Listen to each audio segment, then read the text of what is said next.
कूटनीति से अगर बचना हो तो क्या कूटनीति के चलते आप ग्लोबल साउथ को साथ ला सकते हैं?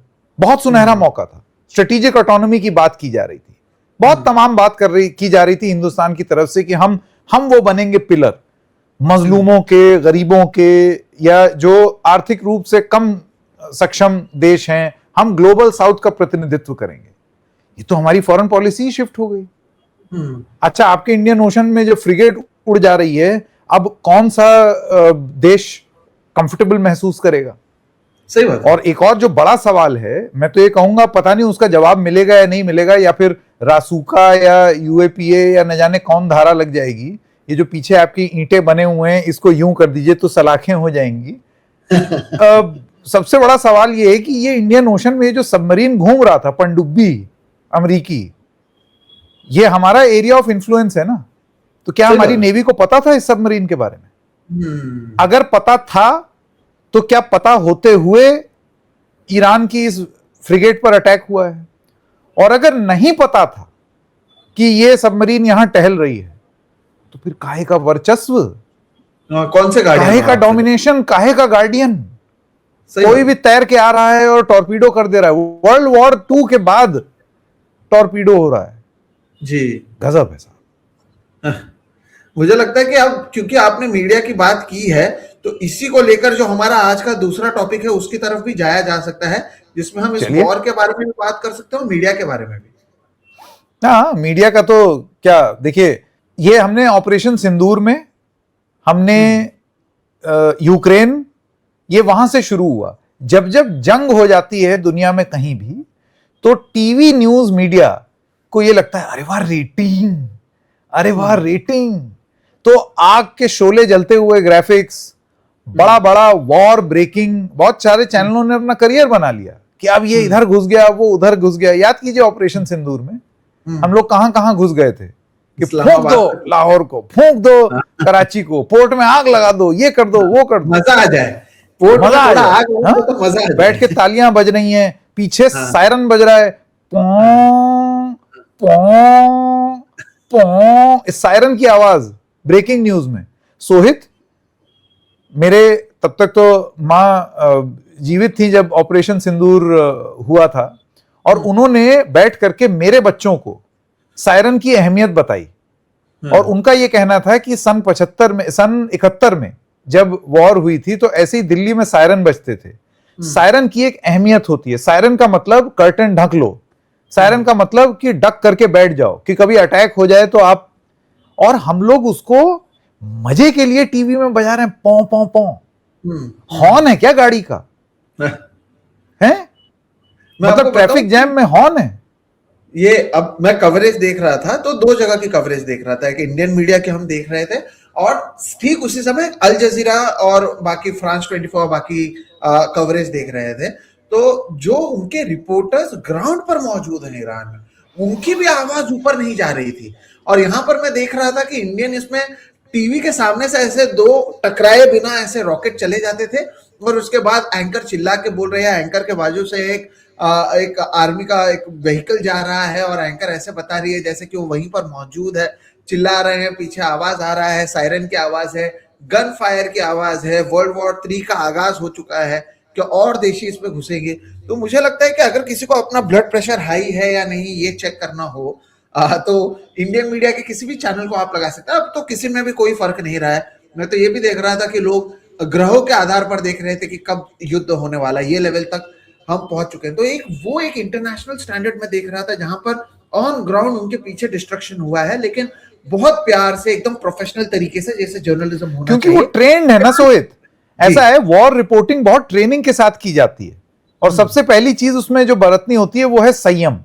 हमारे लोग इजराइल में जाके, अलग अलग जगहों पर, यूक्रेन में जाकर के अपना तमाशा बना करके आते हैं कि वहां के फौजी ऐसे बोलते हैं। ये सब हमारे रिपोर्टर, क्योंकि सिखाया गया है, ये अफीम चटाई गई है कि एनर्जी लाओ अपने अंदर। मैंने तो झेला हुआ है भाई, आपने भी। आप खैर, अच्छी चीज आपके साथ ये हुई कि आपने अपना अधिकांश जीवन एक बहुत अच्छे न्यूज रूम में बिताया जी, बहुत ही अच्छे न्यूज रूम में, और उसके कबाड़ होने से पहले आप चल दिए झोला उठा के। ये आपके अंदर की वो फकीरी थी। उसका बहुत फायदा हुआ। लेकिन मैं यही कह रहा था कि आप जो कह रहे हैं कि वॉर रिपोर्टिंग सिखाई जाती है, मैं मानता हूँ वो बात। लेकिन संकेत, आप भी टीवी पर काम कर चुके हैं, मैं भी टीवी पर काम कर चुका हूँ। चीखना और अपनी बात को कहना, यानी कंटेंट आप कैसे डिलीवर करते हैं, उस दो चीज में फर्क होता है।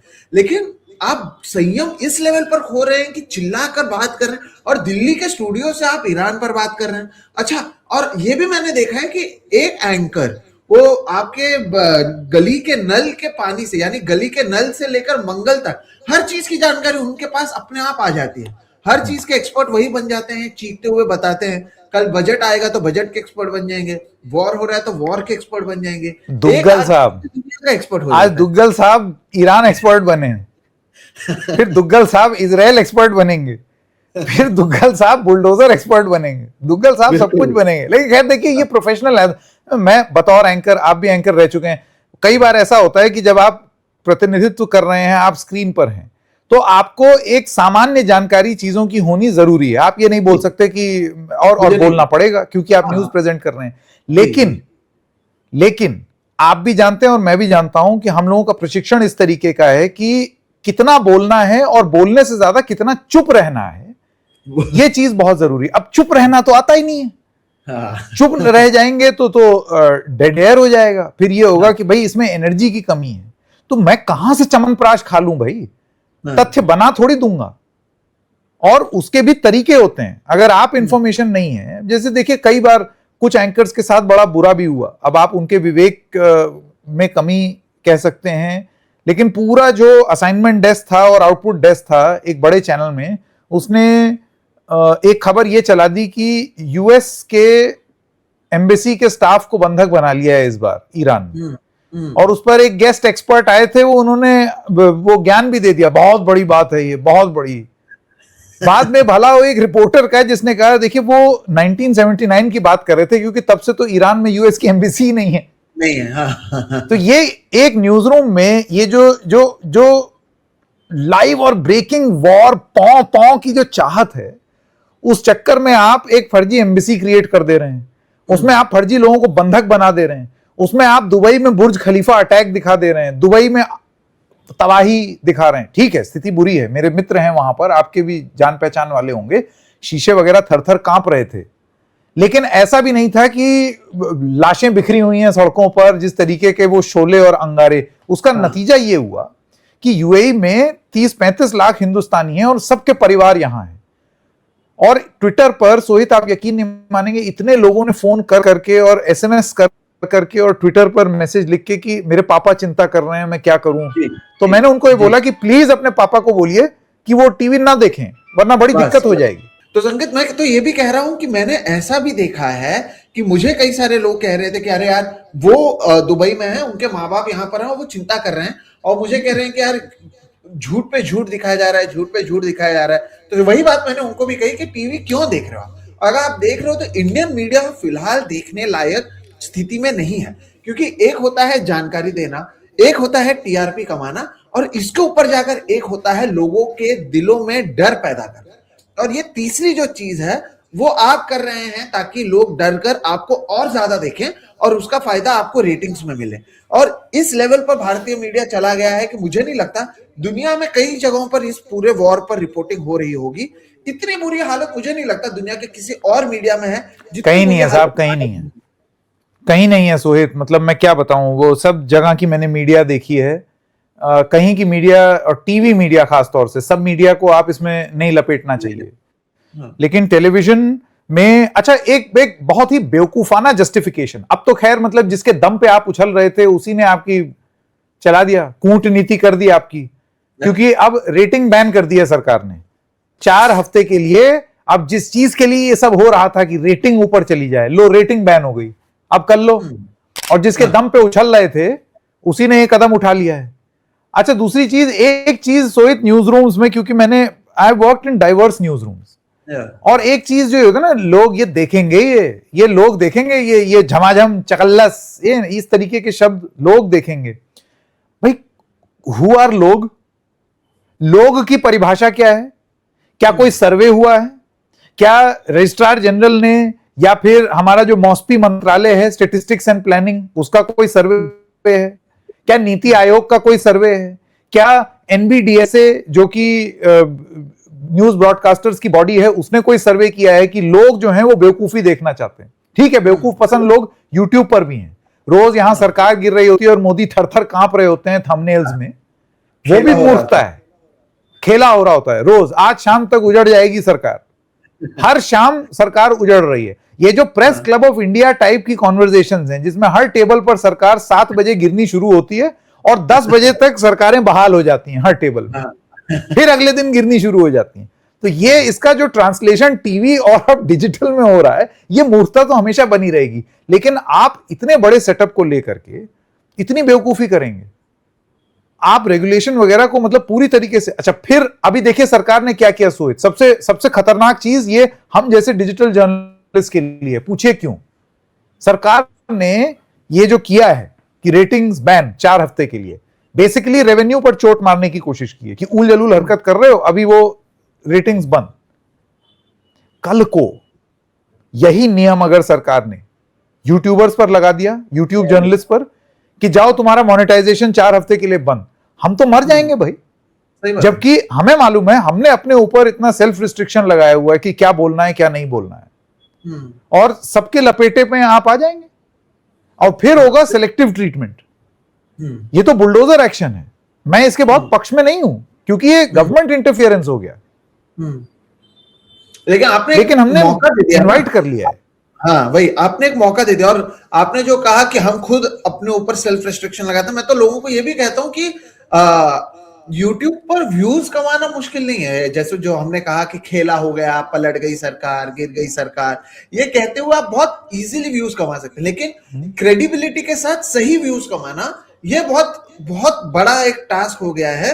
वो भी एक ऐसे समय में जब हम पूरी तरीके से पोलराइज्ड दुनिया देख रहे हैं, स्पेशली इंडियन यूट्यूब जर्नलिज्म की बात करें तो वो तो एक मुद्दा हो गया है। दूसरी बात आप देखिए कि टीवी, अब आपने इतना पागल कर दिया अपने आप को, आप इस रेटिंग के चक्कर में इतने पागल हो गए। अब जब रेटिंग पर रोक भी लग गई है, संकेत इनकी मजबूरी हो गई है अब कि वो पागलपन को जारी रखें, क्योंकि अगर वो नहीं करते हैं तो जो ऑडियंस आपके साथ जुड़ा हुआ है, वो शायद मजे के लिए जुड़ा हो, या कई लोग होते हैं जिन्हें मसाला पसंद होता है, तो उन्हें आप केटर कैसे करेंगे? क्योंकि अब वही आपके ब्रेड एंड बटर बन चुके हैं। तो आप ना चाहते हुए भी आपको अपना पागलपन इसी तरह से जारी रखना पड़ेगा, और ये बहुत अच्छी बात नहीं है इंडियन मीडिया की सेहत के लिए। वो भी तब जब दुनिया भर में हमारी मीडिया को लेकर रोज हंसी उड़ाई जा रही है।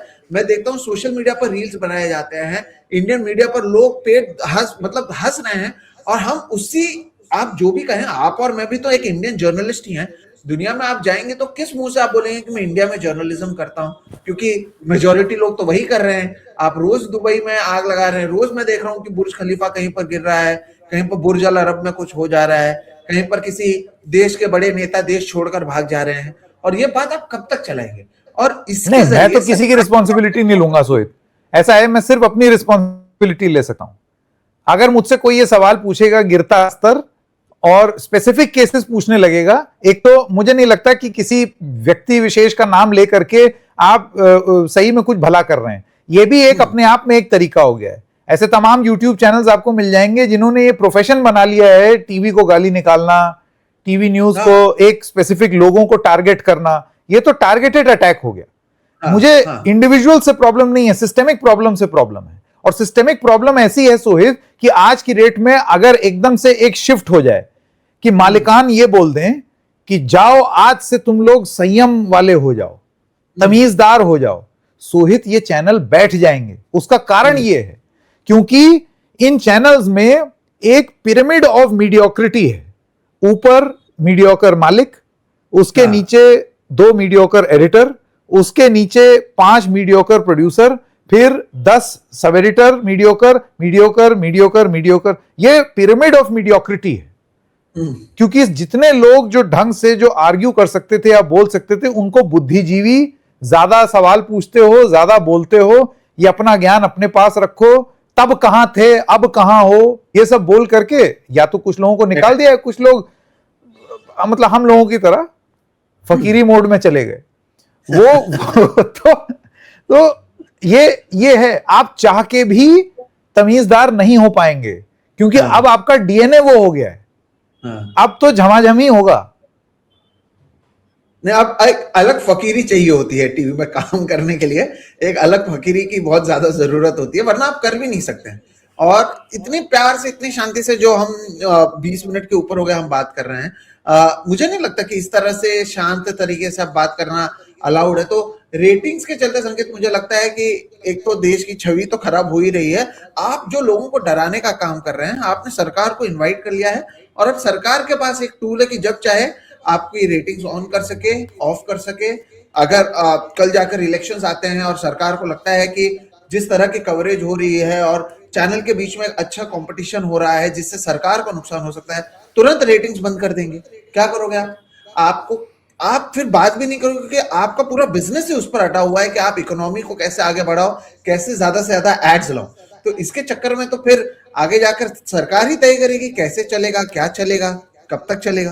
वो अब भी कर रही है, लेकिन और बड़े पैमाने पर करेगी, और टीवी से ये बढ़कर, जैसे कि आपने कहा, डिजिटल में आप पर और मुझ पर भी ये बातें आ सकती हैं।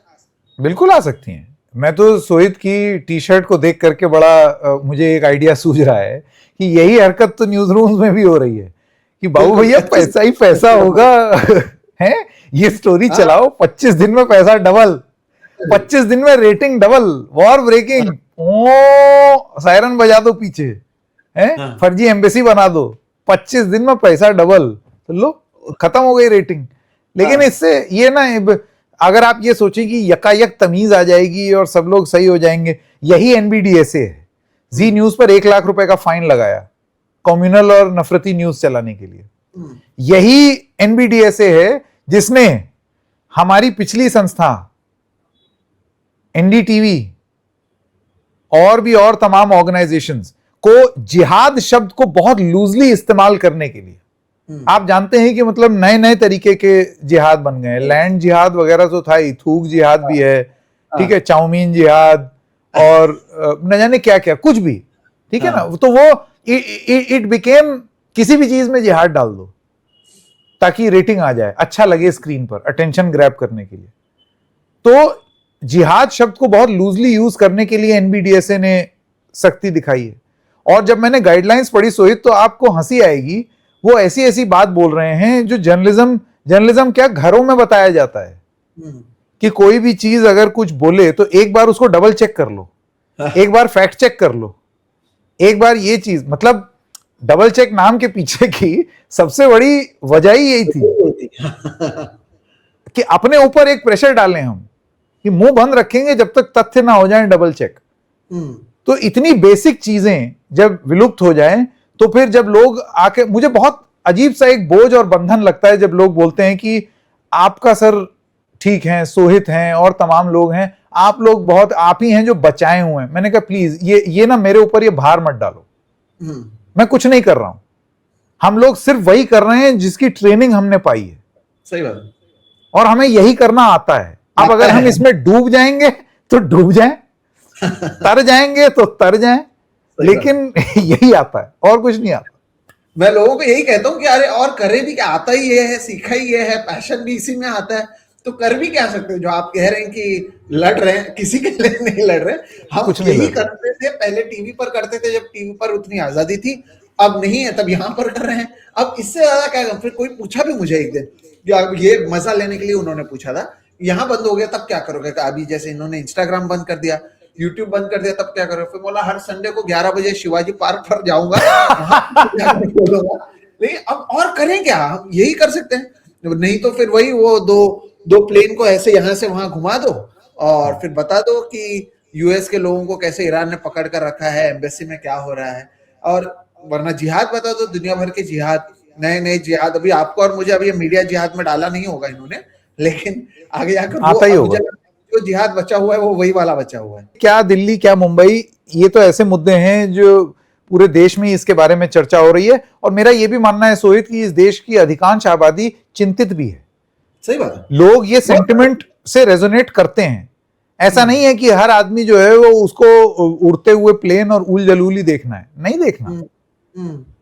उल्टे भरोसा कम कर रहे हैं। मैं तो बहुत शुक्रगुजार हूं इन चैनल्स का, मैं थैंक यू बोलना चाहता हूं। मैं तो इनको लव लेटर भेजूंगा कि आपने ये हरकतें ना की होती तो हम लोगों का तो, भाई आप कभी सैलरी से ऊपर सोच पाते? बिल्कुल नहीं। मिडिल क्लास अपब्रिंगिंग, हम लोग कभी सैलरी इज्जत वर्सेस ईएमआई की लड़ाई लड़ते लड़ते हमने पूरा जीवन बिता दिया। आज की डेट में हम दोनों एंटरप्रेन्योर कहला रहे हैं, all thanks to TV media. मैं तो बहुत खुश हूं, करते रहे ये सब बेवकूफी। एंड आई टोटली अग्री कि हर तरीके के व्यूअर्स होते हैं, नहीं तो आप और मेरे चैनल देख रहे हैं ना, लोग इस शो को देख रहे हैं ना, क्यों देख रहे हैं? हर तरीके के लोग हैं, लोगों को पता है कहां पर क्या मिलता है, कहां पर नहीं। अब बस ये है कि उनके सामने ऑप्शंस बहुत ज्यादा हैं और लोग अपने ऑप्शंस को चूज कर रहे हैं। और इसमें और कुछ होना हो, मुझे लगता है कि संकेत सर ये वही हो रहा है कि जब 2003-4 में जब बाकी जगहों पर चलता था कि क्या एलियन गाय का दूध पी रहा है, जिस चैनल ने वो नहीं किया उसकी क्रेडिबिलिटी धीरे धीरे बढ़ती चली गई और बाद में उसका फायदा हुआ कि उस चैनल की एक अलग लेगेसी थी।